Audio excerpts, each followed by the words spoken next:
Neville Chamberlain stood at the window of his private study, watching the Horse Guards parade illuminate the night by the moonlight. He hadn't slept. The telegram from Berlin had arrived at 2:14 that morning. It consisted of 3 sentences and lay on his desk. Hitler was to receive him. The meeting was to take place in Berchtesgaden. He had to come immediately. Chamberlain turned to look at the window. In his reflection was a 69-year-old man, thin-shouldered, wearing a high-collared shirt that had been out of fashion for 10 years. His mustache was neatly trimmed. His suit was pressed. He looked exactly like what he was, a Birmingham businessman who had spent his career in municipal government before entering Parliament at age 49. He had become Prime Minister 15 months ago, in May 1937, succeeding Stanley Baldwin. He had never wanted war. He had spent his entire tenure trying to prevent it. The Czechoslovak crisis had been building since March, when Hitler annexed Austria. The Sudetenland, the border regions of Czechoslovakia inhabited by 3 million ethnic Germans, had become Hitler's next demand. Throughout the summer, German propaganda had escalated. Claims of Czech oppression. Reports of German civilians beaten and murdered. The Sudeten German Party, led by Konrad Henlein and funded by Berlin, had rejected every Czech compromise. By September, German troops were massing on the border. Hitler had scheduled a massive Nazi rally in Nuremberg for September 12. Intelligence reports suggested he would announce something there, something that would make war inevitable. Chamberlain had decided 3 days earlier that he would go to Germany himself. Meet Hitler face to face. Negotiate directly. The idea had come to him while walking in the garden at Chequers. It was unprecedented for a British Prime Minister to fly to meet a foreign leader. Chamberlain had never flown in an aircraft. He would be 70 in March. But the alternative was war, and war would destroy everything he had worked to build. The British rearmament program was incomplete. The Royal Air Force had fewer than 500 modern fighters. The French were unreliable. The Americans were isolationist. The Dominions would not fight for Czechoslovakia. The British people did not want war. Chamberlain had received 40,000 letters in the past month, and only a handful supported military action. He crossed to his desk and read the telegram again. Hitler's response had been immediate, almost eager. The Führer would meet him at the Berghof, his mountain retreat above Berchtesgaden. The meeting would be private, just the 2 leaders and interpreters. No aides, no foreign ministers, no generals. Chamberlain had sent word to Lord Halifax, the Foreign Secretary, at midnight. Halifax had arrived at 1:30 a.m., disheveled and alarmed. Halifax thought the trip was dangerous, possibly a trap. What if Hitler simply humiliated the Prime Minister? What if he made impossible demands and then blamed Britain for the breakdown? What if he used Chamberlain's visit as proof that Britain feared Germany? Chamberlain had listened to Halifax's concerns and dismissed them. The risk of war was greater than the risk of humiliation. If Hitler wanted to negotiate, then negotiation was possible. If negotiation was possible, then war could be avoided. This was logic, not sentiment. Chamberlain was not sentimental about Hitler. He found the man crude, theatrical, probably unstable. But Hitler had repeatedly stated that the Sudetenland was his final territorial demand. If that claim could be tested, if a peaceful solution could be found, then the crisis would end. France would be relieved. Czechoslovakia would survive, though diminished. Britain would gain time to complete rearmament.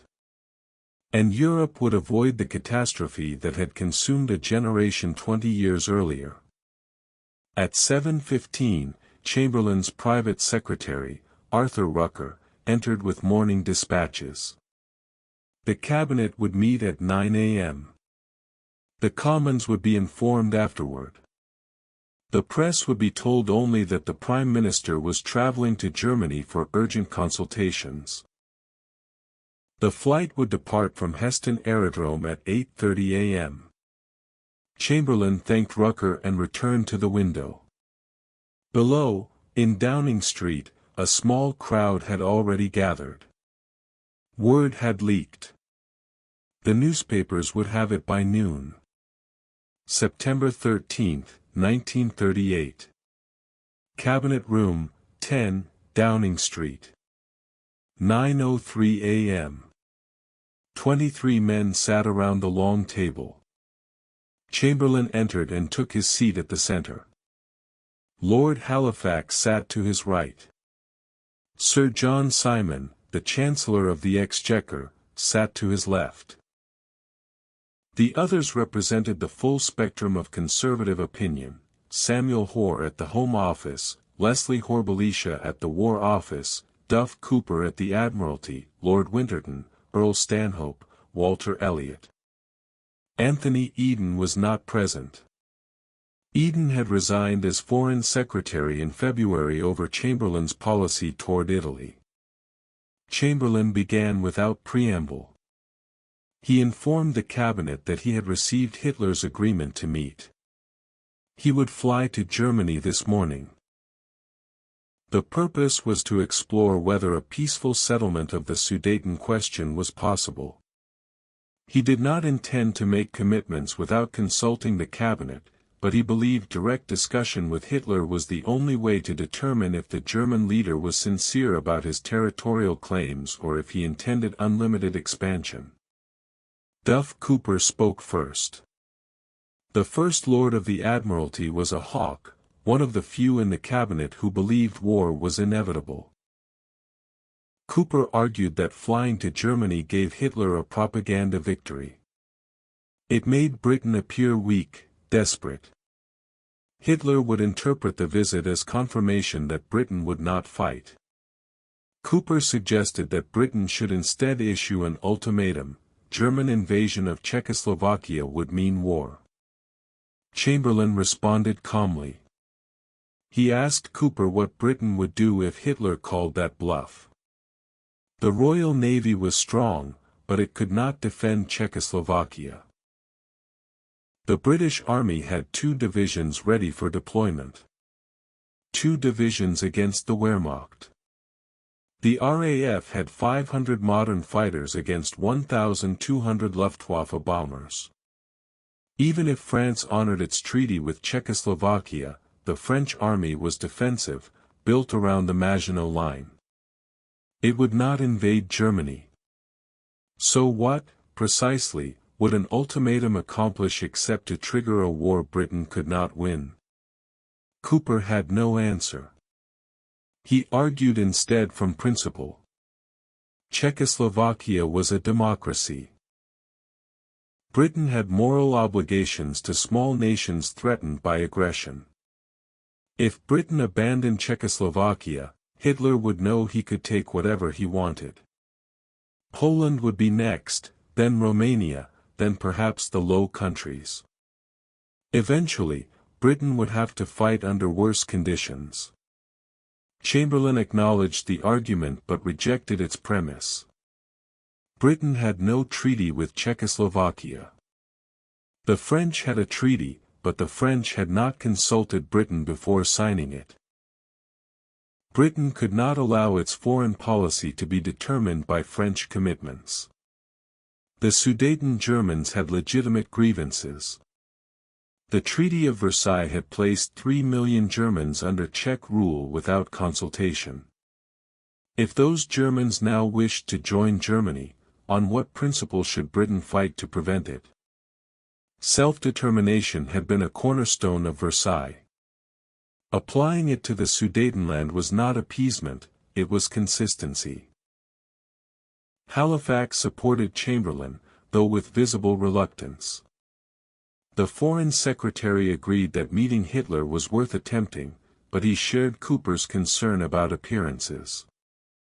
Halifax suggested that Chamberlain should go to Germany with a clear framework. Britain would support self-determination for the Sudetenland through an internationally supervised plebiscite, but only if Germany agreed to non-aggression guarantees for what remained of Czechoslovakia. This would test Hitler's sincerity. If Hitler accepted, the crisis would end peacefully. If Hitler rejected it, Britain would have demonstrated good faith, and the moral case for resistance would be stronger. Chamberlain agreed to this formulation. He would propose a plebiscite under international supervision. If Hitler accepted, Britain would pressure Czechoslovakia to accept. If Hitler demanded immediate military occupation, then negotiation had failed and Britain would reassess. The cabinet voted. 19 members supported Chamberlain's mission. 4 abstained. Duff Cooper voted against but agreed not to resign unless Chamberlain conceded too much. The meeting adjourned at 10:47 a.m. September 15, 1938. The Berghof, Berchtesgaden, Bavaria. 4:12 p.m. The flight from London had taken 7 hours, including a refueling stop in Cologne. Chamberlain had stared out the window at the Alps, snow-covered peaks rising through clouds. He had never seen mountains like these. The aircraft had bounced violently in turbulence over the border, and Chamberlain had gripped his armrest, convinced he would die in a plane crash before meeting Hitler. But the plane landed smoothly at Munich, and a German motorcade drove him south to Berchtesgaden, 90 miles through forested valleys and small Bavarian villages where children waved swastika flags. The Berghof stood on a mountainside above the town, a large stone chalet with enormous windows overlooking the Austrian Alps. SS guards lined the driveway. Chamberlain stepped out of the car, feeling stiff and elderly. An adjutant led him inside, through rooms decorated with heavy German furniture and paintings of mountain landscapes. Then, abruptly, he was in a large reception hall with a picture window that seemed to frame the entire world. Hitler stood in front of the window, hands clasped behind his back, silhouetted against the sky. Hitler turned. He was shorter than Chamberlain had expected, perhaps 5 feet 8 inches. He wore a brown uniform without decorations. His hair was slicked back. His mustache was absurdly small. But his eyes were intense, pale blue, and they fixed on Chamberlain with an expression that was not welcoming but not hostile either. Curious, perhaps. Testing. Hitler extended his hand. Chamberlain shook it. The hand was dry and firm. Hitler gestured to a chair near the window. Chamberlain sat. Hitler sat across from him. An interpreter, Dr. Paul Schmidt, positioned himself between them. Hitler began speaking in German, rapid sentences that Schmidt translated in precise English. Hitler thanked Chamberlain for coming. He appreciated the gesture. It proved that the British Prime Minister was a man of peace, unlike the warmongers in London and Paris who wanted to destroy Germany. Chamberlain responded carefully. He had come to Germany because he believed the Sudeten crisis could be resolved peacefully. Britain had no desire to encircle or weaken Germany. But Britain could not ignore the risk of war. If Germany invaded Czechoslovakia, France would likely intervene. If France intervened, Britain might be drawn in. The consequences would be catastrophic for all of Europe. Surely Herr Hitler did not want another world war. Hitler's expression darkened. He leaned forward, elbows on his knees. His voice rose. Schmidt translated with clinical detachment. Hitler said that Germany had been humiliated at Versailles. Territories torn away. Populations enslaved. The Sudetenland was German land, inhabited by German people who suffered daily under Czech oppression. Hitler had tried negotiation. The Czechs had refused every reasonable proposal. Now, German patience was exhausted. If the Czechs did not surrender the Sudetenland immediately, Germany would take it by force.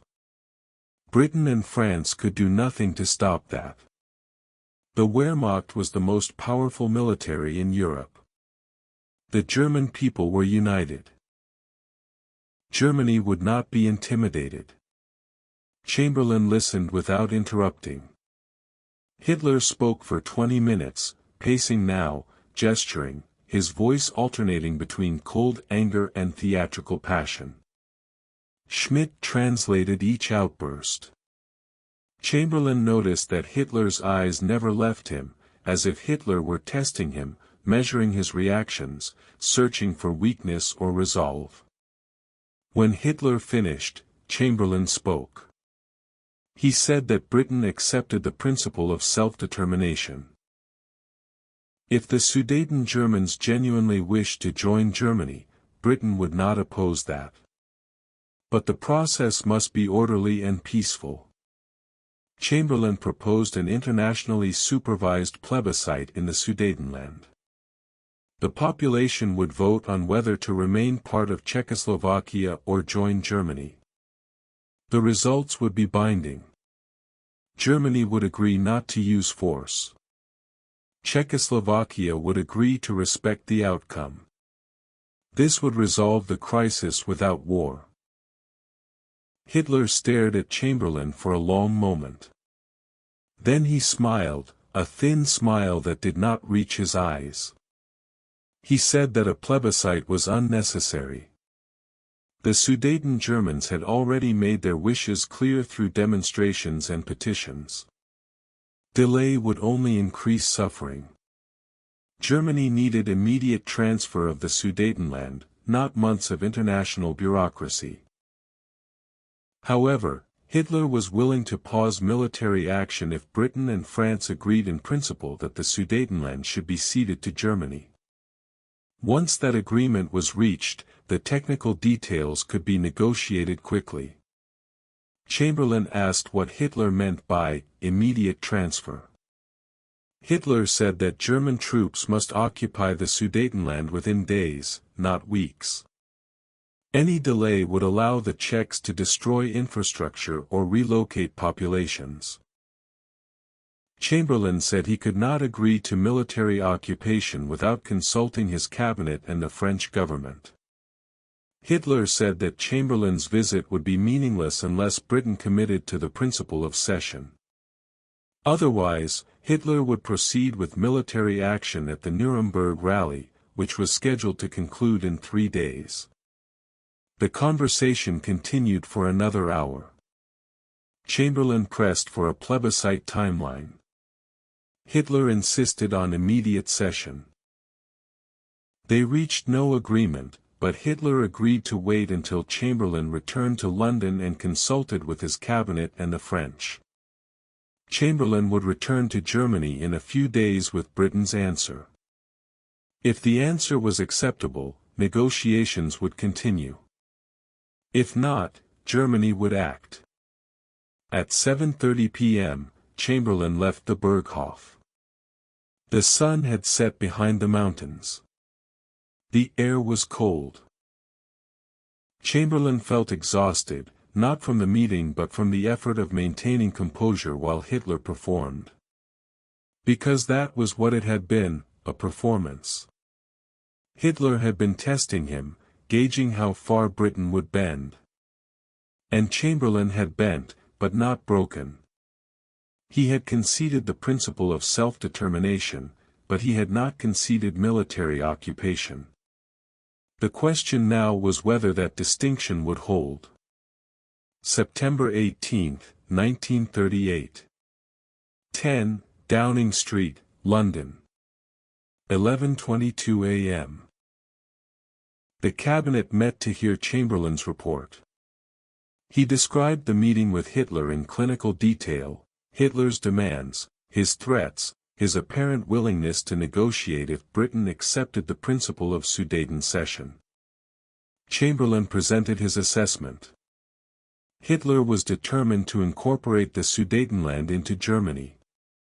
He would use force if necessary, but he preferred to achieve his goal without war. If Britain and France agreed to support the transfer of majority German areas, Hitler would likely accept a negotiated process. If Britain and France refused, Hitler would invade, and Europe would be at war within a week. Duff Cooper spoke immediately. He argued that Hitler was bluffing. German military preparations were incomplete.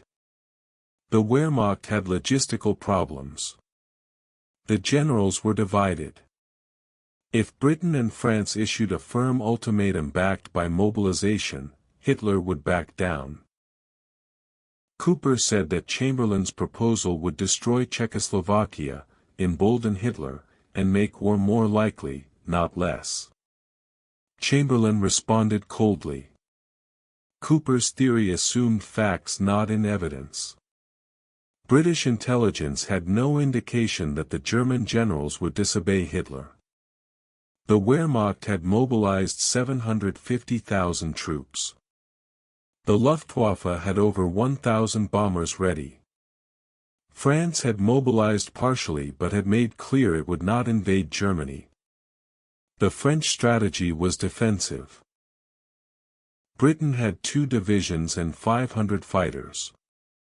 Against that arithmetic, an ultimatum was suicide. Halifax supported Chamberlain but proposed a modification. Instead of transferring all Sudeten areas immediately, Britain should propose that only districts with populations over 50% German be ceded, and only after an international commission verified the boundaries. This would reduce the territory transferred and buy time for rearmament. Chamberlain agreed. The cabinet voted 18-5 to authorize Chamberlain to propose territorial cession of majority German areas, subject to verification and peaceful transfer. Chamberlain then met with French Premier Édouard Daladier and Foreign Minister Georges Bonnet, who had flown to London that morning. The meeting was tense. Daladier argued that ceding the Sudetenland would leave Czechoslovakia indefensible. The Sudeten border regions contain Czechoslovakia's fortifications, its industrial base, and its natural defensive terrain. Without them, Czechoslovakia would be at Germany's mercy. Daladier said France had treaty obligations to Czechoslovakia and could not simply abandon them. Chamberlain asked what France intended to do if Germany invaded. Would France declare war? Daladier said France would honor its treaty. Chamberlain asked how France intended to fight. Would the French army invade Germany? Daladier admitted it would not. The Maginot Line was defensive. France could not project power into Germany. So French support for Czechoslovakia meant declaring war but not actually defending Czechoslovakia. The Czechs would be overrun in weeks. France would then be at war with Germany with no way to win and no way to end it except through escalation that would likely involve Britain. Bonnet, the French foreign minister, intervened. He suggested that France and Britain jointly pressure Czechoslovakia to accept territorial concessions in exchange for international guarantees of what remained. This would fulfill France's treaty obligations by ensuring Czechoslovakia's survival, even if diminished. It would avoid war. And it would remove the Sudeten issue as a source of German grievance. Daladier was visibly unhappy but agreed. He said France would accept the British proposal if Britain guaranteed the new Czech borders. Chamberlain agreed. The French returned to Paris that evening. Chamberlain sent a telegram to Prague informing Czech President Edvard Beneš that Britain and France recommended acceptance of territorial cession to prevent German invasion. Beneš responded with a message that arrived at midnight. Czechoslovakia rejected the proposal. The Sudetenland was sovereign Czech territory.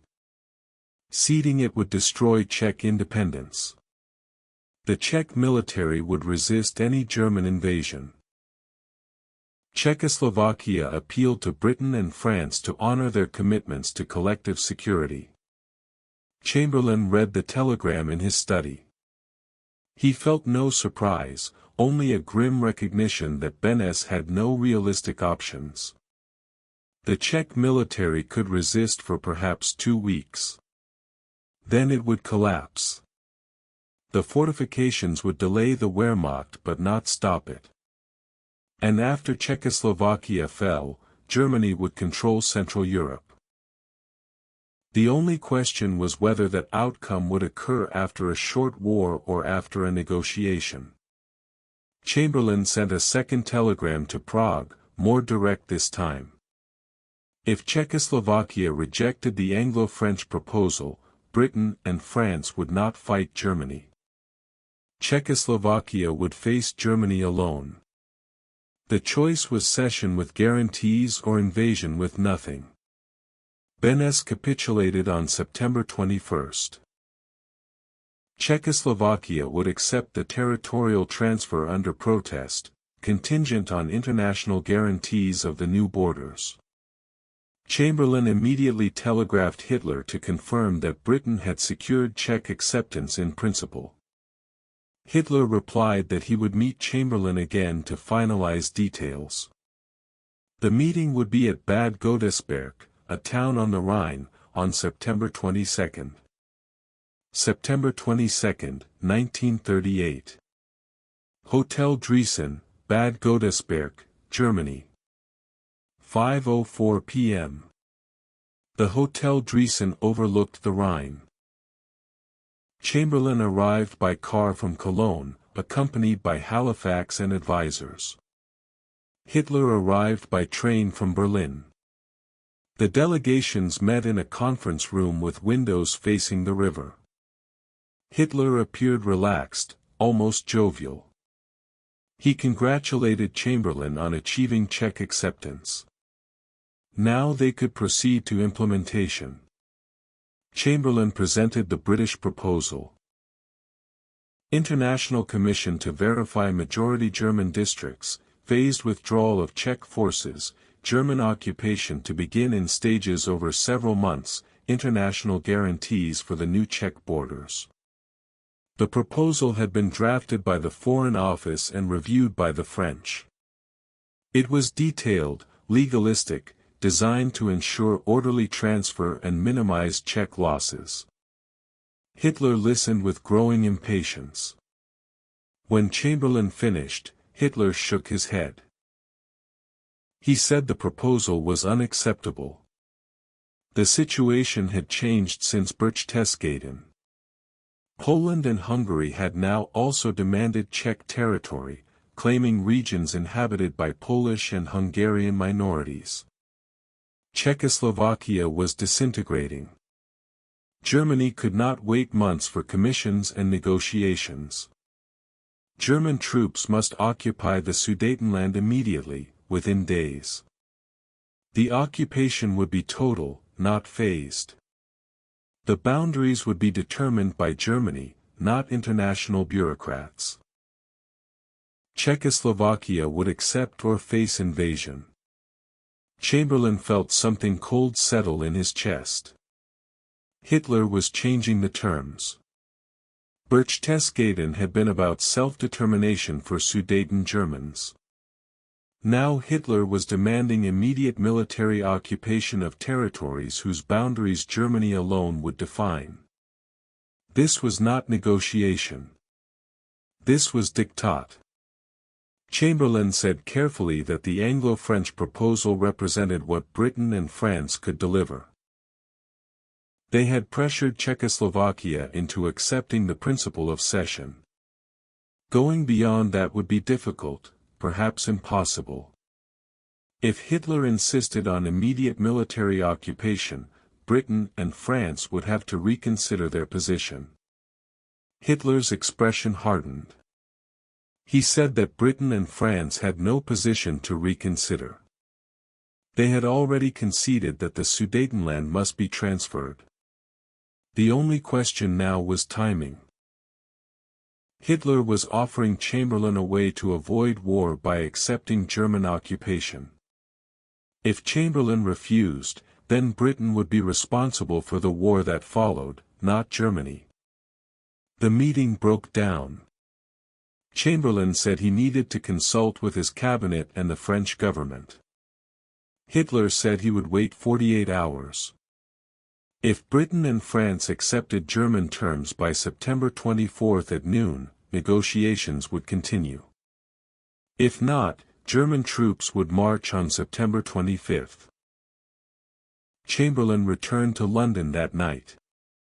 He convened the cabinet at 10:30 p.m. He described Hitler's ultimatum with unconcealed anger. Hitler had negotiated in bad faith. The terms at Bad Godesberg bore no resemblance to the agreement at Berchtesgaden. Hitler was not interested in self-determination. He wanted military conquest legitimized by British approval. Duff Cooper argued for immediate mobilization and an ultimatum to Hitler. Several other ministers agreed. But Halifax pointed out that mobilization without French support was meaningless, and France had already indicated it would not fight over the details of Sudeten transfer. The French position was that the principle of cession had been accepted, and the timeline was a technical matter. Chamberlain faced a choice. He could reject Hitler's ultimatum, mobilize British forces, and hope the French would follow. This might deter Hitler, or it might trigger the war Chamberlain had spent months trying to prevent. Or he could accept Hitler's terms, extract whatever minor concessions were possible, and preserve peace. The Czechs would lose the Sudetenland immediately instead of gradually, but they would lose it either way. At least with acceptance, Czechoslovakia would survive as a state, however diminished. Chamberlain made his decision. He would return to Germany one more time. He would propose a final compromise. German occupation of the Sudetenland would begin within 1 week, not days. The occupation would proceed in stages to minimize disorder. International observers would verify that only ethnic German areas were occupied. In exchange, Britain and France would guarantee the new Czech borders and pressure Czechoslovakia to accept. The cabinet split. 12 ministers supported Chamberlain's proposal. 8 opposed it. 3 abstained. Duff Cooper resigned. Chamberlain accepted the resignation without comment and authorized a third trip to Germany. September 29, 1938. Führerbau, Munich, Germany. 12:45 p.m. 4 leaders sat in a conference room: Chamberlain, Hitler, Daladier, and Mussolini. The Italian dictator had been invited by Hitler as a mediator, though Mussolini was clearly coordinating with Germany. No Czech representative was present. Czechoslovakia was the subject of the conference, but not a participant. The conference had been arranged hastily after Chamberlain sent a final appeal to Hitler on September 27, warning that German invasion of Czechoslovakia would lead to general war. Hitler had responded by proposing a four-power conference to resolve the crisis peacefully. Chamberlain had agreed immediately, seeing it as a face-saving retreat from Hitler's Bad Godesberg Ultimatum.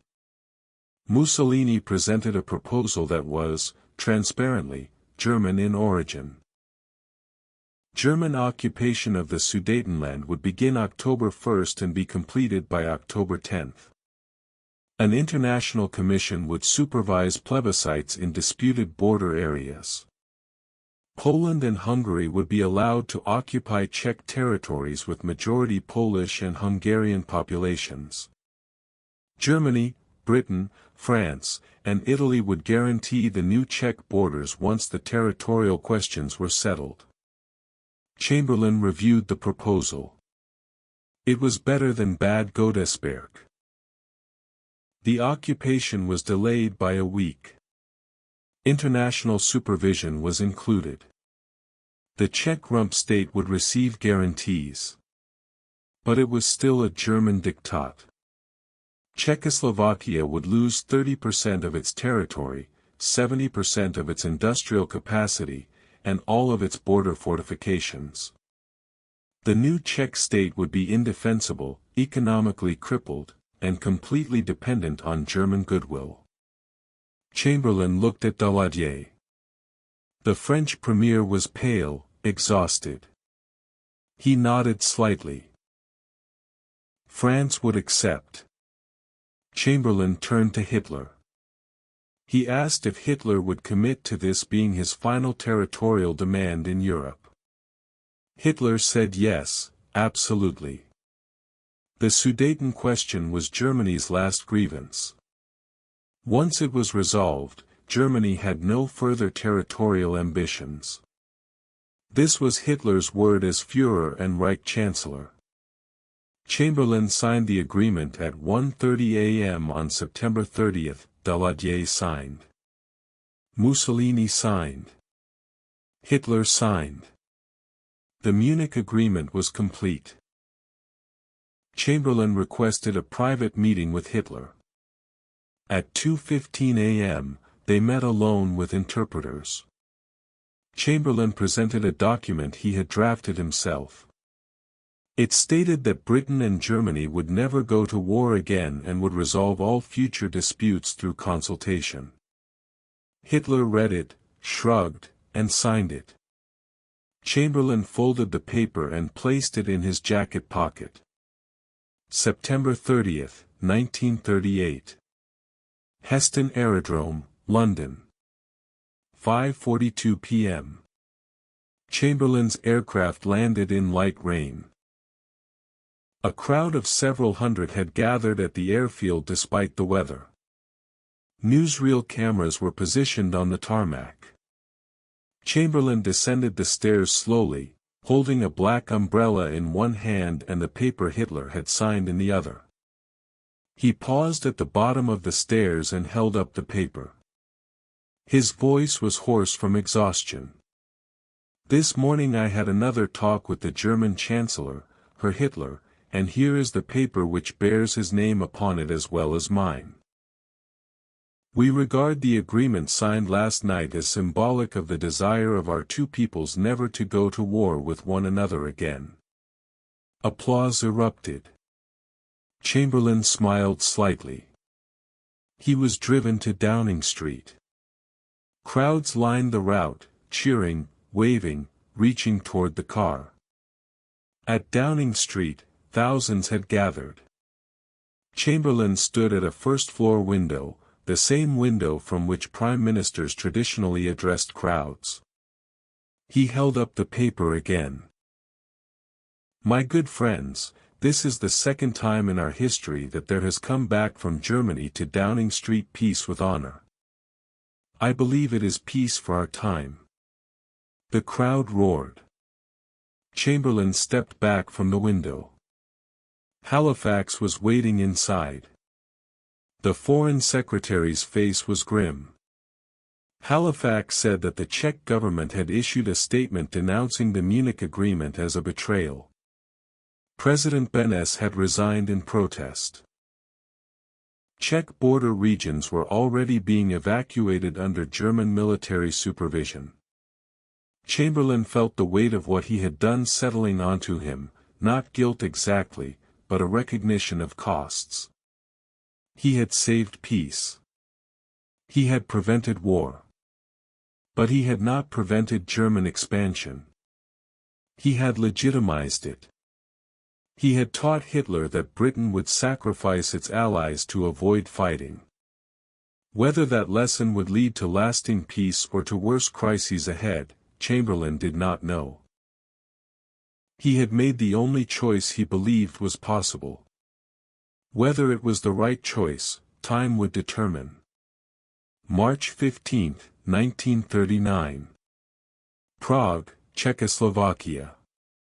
German troops entered Prague at dawn. Hitler had summoned Czech President Emil Hácha to Berlin the previous night and threatened to bomb Prague unless Czechoslovakia surrendered. Hácha had suffered a heart attack during the meeting but had been revived by Hitler's personal physician and forced to sign documents placing Czechoslovakia under German protection. By noon on March 15, the Czech state ceased to exist. Bohemia and Moravia became a German protectorate. Slovakia became a puppet state. Chamberlain received the news in his study at Downing Street. He sat at his desk for a long time, staring at the telegram. Hitler had lied. The Munich Agreement had been worthless. Germany's word meant nothing. The policy of appeasement had failed. 2 days later, Chamberlain addressed the House of Commons. His voice was quiet, controlled, but underneath was something harder than before. He said that Germany's occupation of Prague represented a complete disregard for the Munich Agreement. Britain could no longer trust German assurances. The policy of negotiation would continue, but Britain would now accelerate rearmament and seek alliances to contain German expansion. Chamberlain announced that Britain would guarantee Poland's independence. If Germany attacked Poland, Britain would fight. 6 months later, Germany invaded Poland. Britain declared war on September 3, 1939. Neville Chamberlain remained Prime Minister until May 1940, when his government fell after the disastrous Norway campaign. Winston Churchill replaced him. Chamberlain served in Churchill's war cabinet until October 1940, when cancer forced his resignation. He died on November 9, 1940, at age 71. History has judged Chamberlain harshly for Munich. He is remembered as the architect of appeasement, the man who enabled Hitler's aggression by refusing to confront it. But in September 1938, standing in that cabinet room with incomplete intelligence and limited military options, Chamberlain faced a decision that had no good outcomes. He chose peace over war, negotiation over confrontation, delay over immediate conflict. He believed he was buying time for rearmament, preventing a war Britain could not win. He was wrong about Hitler's intentions, but he was not wrong about Britain's military readiness. When war came in 1939, Britain was marginally better prepared than it had been in 1938. Whether that margin made Munich worthwhile remains one of history's most bitter debates. What is certain is that Chamberlain believed he was acting in Britain's best interest. He was not a coward. He was not a fool. He was a rational man making rational calculations in an irrational world, trying to prevent catastrophe with inadequate tools. He failed. But the failure was not from lack of courage or intelligence. It was from a fundamental misjudgment about the nature of the threat Britain faced. Chamberlain thought Hitler was a nationalist with limited goals. Hitler was an ideologue with unlimited ambition. That mistake cost Chamberlain his reputation and Europe its peace. If this story gave you insight into one of history's most consequential decisions, please consider subscribing. We tell stories about the moments when leaders had to choose, not knowing what the future held, carrying the weight of nations on choices made in rooms like that cabinet chamber. Thank you for listening.